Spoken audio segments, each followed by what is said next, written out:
We are here for the Nevada Aviation Hall of Fame. The Nevada Aviation Hall of Fame is a project that's a few years old, and it is an attempt to honor all the variant people that have been involved with aviation in the state of Nevada. Not just pilots, not just commercial, not just military, but aviation cuts across a lot of different lines and is used in a lot of different ways. So we have come together to try to honor a wide variety of those ways through our induction ceremonies every year and recognizing people in a lot of different aspects of aviation. So we want to thank everybody for being here tonight. I want to introduce TD first. He is going to introduce the family members and that are here. And I'm glad he's going to do that because I don't remember everybody's name, I'll be honest.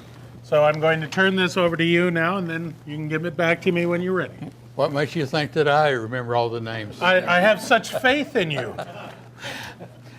I'm T.D. Barnes, director of the Nevada Aerospace Hall of Fame. This is our third year that we've had it here at the landing. Tell you a little bit about the Nevada Aerospace Hall of Fame. Our primary purpose is education. We work with students. We've got a great outreach program. We've got the most comprehensive oral history program in the United States for an organization of our type. A lot of the other states, even though we're very, very young, they're modeling after what we do. We've got hundreds and hundreds and hundreds of bios, particularly a project that occurred here in Nevada that maybe we can't completely talk about them. They happen in places that's still classified, but we were able to interview the people and get the declassified part about it.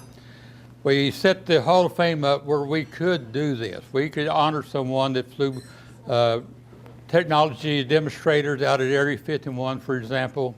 It's still classified, so we don't tell you what he flew. We just say he flew something that's classified, and he is worthy of being in the Hall of Fame. Someday we'll be able to tell what he did. Like Mr. Roger Anderson sitting over there, he and I worked together out there in the 1960s. They did not declassify us where we could tell our wives where we worked or what we did till 2007. So 50 years later, she finally found out where I worked, and madder in hell because I just fit 65, 85 miles away, and she thought I was off in some other country. So, sure, that's what you'd say now. yeah, because we would leave. You didn't have to kill her. We'd leave on Monday morning, come home Friday night, and they never had a clue where was that. And in those days, we didn't have the little red and white planes out at McCarran. We flew up on whatever happened to be available at the time. But sometimes we said we flew with chickens or bombs. We never knew what, just whatever was going up there. And at the time, Roger and I worked up there at the same time. He was not able to associate with me. I was not able to associate with him. We didn't talk to each other because we didn't have a need to know. Our pilots didn't talk to each other when they'd come back from a flight. They didn't say, "How's your flight today?" Because it wasn't any of their business. And so it was 50 years later that we could finally compare notes and talk about it. So we set up the Nevada Aerospace Hall of Fame where we can honor those people that did that, because this state is so rich in aviation. For example, I was fortunate I got to work on a lot of this stuff. I was on the Aerospace program. We developed 8 astronauts in the state of Nevada, over Beatty, Nevada, flying over the tracking station there. We had a tracking station at Ely and one at Beatty. And we're flying the XB-70, we're flying the X-15, the lunar landing vehicles that we developed to go to the moon. Everything that went to the moon flew in Nevada first. Everything. Neil Armstrong, I got to work with him when he was just a pilot flying the X-15. I'm sorry, am I not supposed to ask questions? I'm so sorry. I'm so curious. Is it because they thought that the landing site was similar to the, are we like... No, the technology. Okay. There's nothing going on. No, It was because it could be secured here. It could be secured here, and the the vehicles that we used, they were just work vehicles like the X-15. We weren't testing it. We were testing a new hydraulic system, a new paint, or this or that. Everything that went into the Apollo capsules we flew it first here and flew up into outer space and brought it back. So that's some of the things we Thank you did. for your service. And that's some of the things that we honored the people try to do now. And unfortunately, we don't have we'll have a lot more people the 27th. A lot of the people that flew, we'll have a lot of the pilots that flew those. We won't be able to talk about everything they did, but we'll have 2 of the former base commanders at Area 51. I'll probably be on for that. Yeah, and Oh, that day. but it's these people that we're trying to honor. But our biggest thing is That's for me. because we were so compartmentalized in those days, we didn't compare notes. We didn't take notes at a meeting because you wrote something on a piece of paper, it's stamped top secret. You had to go through all kind of paperwork. We shipped everything to Norton Air Force Base when we closed the base down, or the projects down.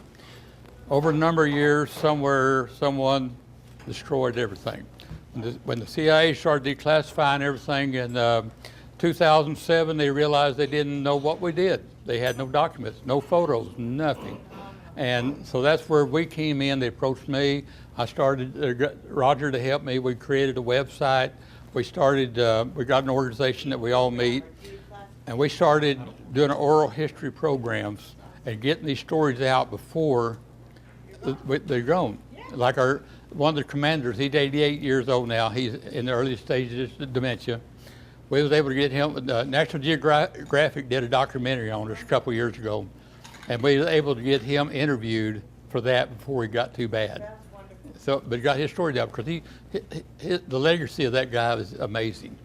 Frank Murray, that'll be here the 17th, he was the guy that flew over North Korea when the Koreans seized the Pueblo in 1968. We knew they'd seized our plane. We didn't know what was going on, whether it's an act of war or whether it's an incident. So we actually flew 2 missions. Jack Week flew the first one, located the ship sitting in the harbor in North Korea. 2 weeks later, Frank Murray flew in, and his mission is still classified, but we suspect he went into China because we needed to know, were they mobilizing or are we going back to war, is what it amounted to. So that's some of the people that were honored. 6 of those pilots that worked with Roger over there and I, each of them earned the CIA Intelligence Star for Valor, which is the highest award the CIA offers. So that's the kind of people that we got here in Nevada, and it just goes on and on and on. The people that have flown these, maybe the planes didn't even have they weren't even planes, they were proof of concept, just to see if this would work. The stuff that, like the lifting bodies that we had back in the 60s, they developed the space shuttle. Everything that we've developed in the later years, we had prototypes that we were flying here in Nevada before. So Nevada has always been the center for aviation technology. It's a technological laboratory, is about what it amounts to. It's a technology thing. But anyway, that's the purpose of the Hall of Fame, is to educate and to honor the people. It's a combination. And we absolutely support the Elko Sheriff's Department that's here, Council Lady, United Way, all the people that came here to support us tonight. We really, really appreciate it. So, Okay. Do want to recognize Jerry Schroeder, who is City Councilwoman in the City of Henderson, and a friend of mine, and a great supporter of the museums here, so a good person. Have to note that. Want to thank the sheriff for coming down from Elko. I know it's a little bit of a trip. And his deputies here, thank you. United Way there at the end.